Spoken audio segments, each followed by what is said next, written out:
Muy buenas tardes, que el Señor le bendiga a cada uno de los hermanos que pueden recibir en estos momentos esta palabra de parte del Señor para que sean edificados por medio del Evangelio de Cristo y puedan recibir un mensaje directo a las mentes, al alma, al espíritu, para que puedan ser saciados.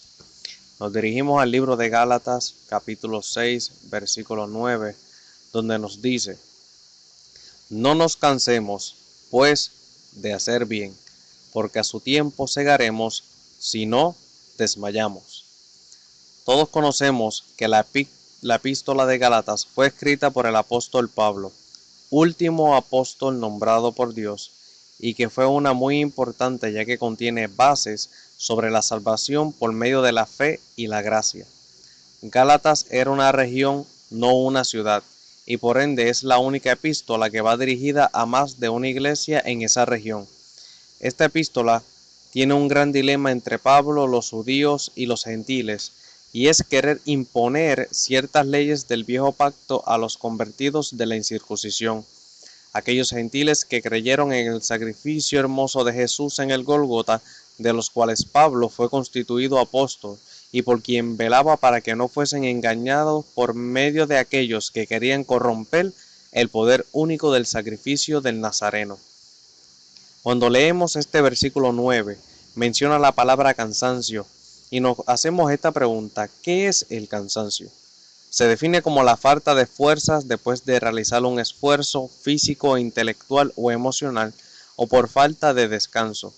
Cuando nos remontamos a la historia y traemos al presente la trayectoria de Cristo hacia el Gólgota, lugar donde fue crucificado, camino para destruir a Satanás y llevar toda enfermedad y pecado de cada ser humano de ese entonces y de ahora, y no solo de judíos, sino de gentiles, podemos imaginar, según lo describen los evangelios y el profeta Isaías, a un Cristo molido, golpeado, escupido, blasfemado, traicionado, y podemos analizar y comprender que en algún momento de esa travesía, en su humanidad, tuvo cansancio, tanto emocional como físico.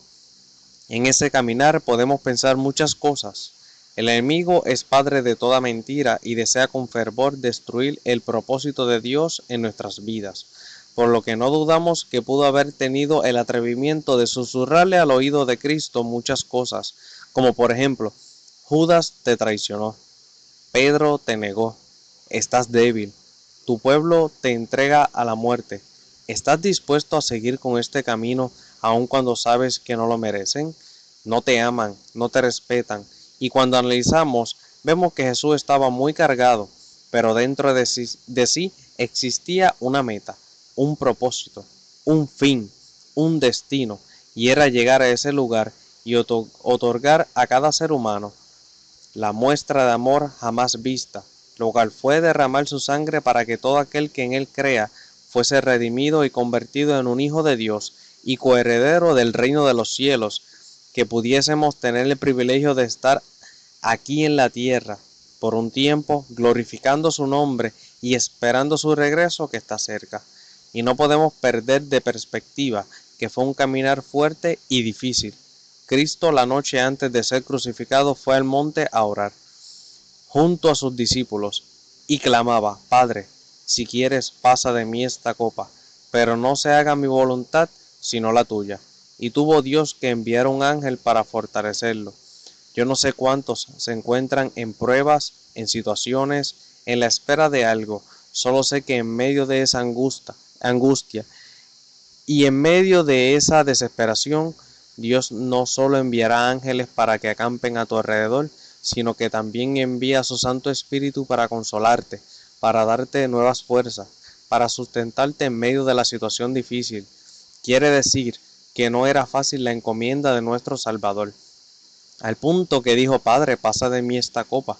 Pero aún lo difícil de la situación no impidió que se cumpliera su llamado y su encomienda, porque él sabía que si no se cansaba y perseveraba hasta el final, cegaría vidas, almas salvas para el reino de los cielos. Y Dios en estos momentos está buscando valientes, dispuestos a caminar como él anduvo, a perseverar como él perseveró, a clamar en momentos difíciles como Él lo hizo y entender que no estás solo y que en medio del panorama gris Jehová levantará bandera a tu favor.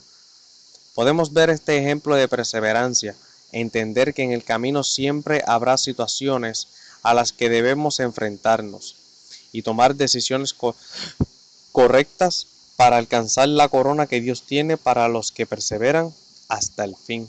Gloria al nombre del Señor. Entre las situaciones que podemos encontrar está la tentación.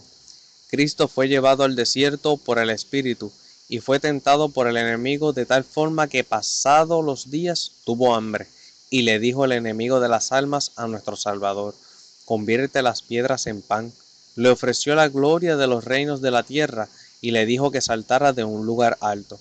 Cuando observamos todas estas tentaciones, vemos cómo el enemigo, sabiendo que Jesús es rey y conociendo su poder, comienza a lanzar dardos, pensamientos para ver si Jesús de alguna forma se engrandecía o tenía algún tipo de avaricia por las riquezas, pero perdió de perspectiva que Dios es el dueño del oro y de la plata, el dueño del cielo y de la tierra, y todo lo que en él habita, y no tenía necesidad de ceder a ninguna tentación. Al contrario, Cristo se despojó de esas riquezas, se hizo hombre para poder reconciliar el mundo con Dios. Como creyentes en algún momento somos tentados, y no con cualquier cosa, de la misma forma que el enemigo pretendía saber con qué tentar a Jesús, Él nos conoce y sabe cuál es la debilidad, si alguna, de cada persona, por lo que no tienta con cualquier cosa, sino que trae tentación por cosas que pueden ser agradables a la carne, al ojo humano, y se aferra a nuestro pasado para traerlo a nuestras vidas. Para nosotros no podemos permitir que el enemigo vuelva a ensuciar nuestras vidas con lo que Jesús limpió. Alabado sea su nombre. No le permitan al enemigo traer a tu vida lo que Dios lanzó en lo profundo del mar. Recuerda que al Dios que tú le sirves está vivo y te redimió con la sangre de Cristo, y ya no estás solo, sino que habitas bajo la sombra del Omnipotente. Le sirves a un Dios que dice: en el mundo tendréis aflicción, pero confiad, yo he vencido al mundo. Y si Cristo venció y nosotros creemos en su poder y que habita en nosotros el Espíritu Santo, nosotros también venceremos. Cuando nos dirigimos a la historia de Moisés, vemos que el llamado de Dios para él no era fácil. Tenía que sacar a Israel de un lugar dirigido por Faraón, lleno de servidumbre, gloria al nombre del Señor, y dirigirlos a Canaán. En esa jornada Dios endurece el corazón de Faraón para que no se cumpliese, o para ver en medio de las diferentes situaciones la reacción de Moisés, para ver en quién estaba puesta su confianza. Hay momentos en este caminar donde somos probados para ver en qué o en quién está nuestra fe puesta. ¿Será en nuestras propias fuerzas? ¿Será en la fuerza de otro hombre? ¿Será en una figura? ¿O será en Dios? Vemos cómo Moisés decide poner su mirada en Dios y ser usado con señales y prodigios increíbles e imposibles para la mente humana, para sacar al pueblo de Dios de Egipto. Pero Faraón se le imponía y se le oponía. Siempre se levantarán gigantes, iglesia de Dios. Se levantarán faraones, pero no temas, iglesia de Dios. No temas, porque aquel que le habló a Moisés de en medio de la zarza, esa zarza que ardía y no se consumía, es el mismo que te dice: no temas, porque yo estoy contigo. No temas la oposición, porque yo soy más fuerte que cualquiera y que cualquier cosa que se quiera interponer en lo que yo tracé en tu vida. Y surgieron plagas terribles, pero la más fuerte fue la de los primogénitos. Se le dice al pueblo de Israel que marque el dintel de su hogar con sangre de cordero, para que cuando el ángel pasara no tocara la vida de los hijos obedientes de Israel. Y sucedió que murió todo primogénito de Egipto, aun de los animales, menos los de aquellos que tenían la marca de la sangre del cordero. Y esa señal sigue vigente para el pueblo de Dios. El enemigo vendrá como río en busca de tus hijos, de tu familia, pero aquel que está sellado con la sangre de Cristo no será dañado ni destruido por ninguna plaga ni nada que trame el enemigo. Alabamos tu nombre, Dios del cielo. Por eso, iglesia, hay que afirmar nuestros pasos, escudriñar nuestras vidas, cambiar lo que estorba y dejarnos dirigir por el